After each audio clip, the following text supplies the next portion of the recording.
Chapter 2. Reborn. Could you love me? This time, say that again. Who are you getting engaged to? Olivia had just regained consciousness when she heard this question. Lifting her eyelids, she saw a beautiful, slender hand tightly gripping her jaw, the veins on the back of the hand bulging from the falls. Olivia slowly raised her eyes in disbelief to look at the man in front of her. Damien Thorne was dressed in a shirt and trousers, his eyes a fiery scarlet, almost manic with the flames dancing within. Yet his features were as if painted with ink, like the noble master standing atop the snowy peaks in a fantasy drama, lofty and vast like a divine statue. Seeing Olivia still not responding, a low chuckle escaped the man's throat. His slender fingers slid down from Olivia's jaw to her delicate neck. It seemed like he could crush the woman before him with a gentle squeeze. However, in this spine-chilling atmosphere, Olivia came to her senses. This scene was all too familiar. It was the day after her 20th birthday, when her uncle and aunt wanted her to get engaged to Evan Nolan. Upon learning the news, Damien Thorne had suddenly come to her school and taken her away. So, she had died but returned to 4 years ago.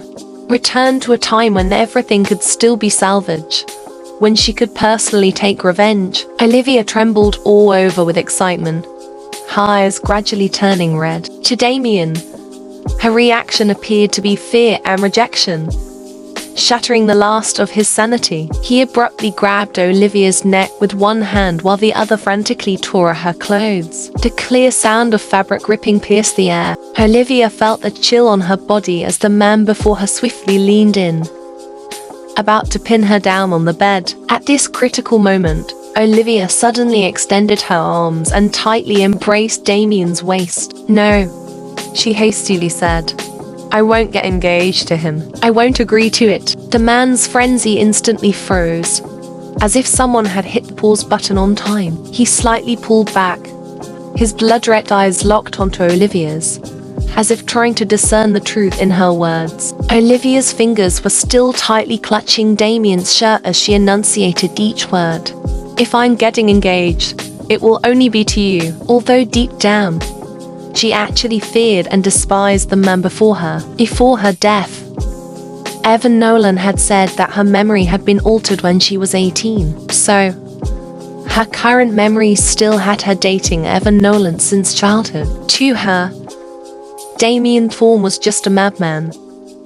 A madman who was lost at birth, raised in a wolf den, unable to speak or have normal human emotions until he was 7.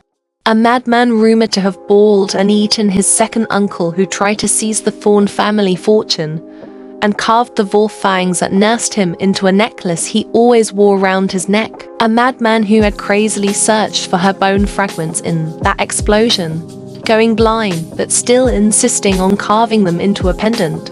The madman in front of her now, with the most noble face, yet ready to tear her apart at the slightest provocation. But what did it matter? She only knew that in their previous life, Damien Thorne had never harmed her. Damien Thorne, I won't get engaged to him. If you want to get engaged, I'm willing to, Olivia said word by word. The man in front of her was still gripping her tightly, the scarlet in his eyes undiminished, his entire being emanating a vicious aura. Yet his heartbeat pounded against his chest, shaking his whole body numb. "Olivia Carlson, I hate deception," he almost snarled through gritted teeth. "I'm not deceiving you. I'll prove it to you." Olivia met Damien Thorne's gaze. Just then, an urgent knocking sounded from outside, followed by an anxious female voice. "Mr. Thorne, please let my cousin go. She didn't mean to offend you. She just loves Evan too much."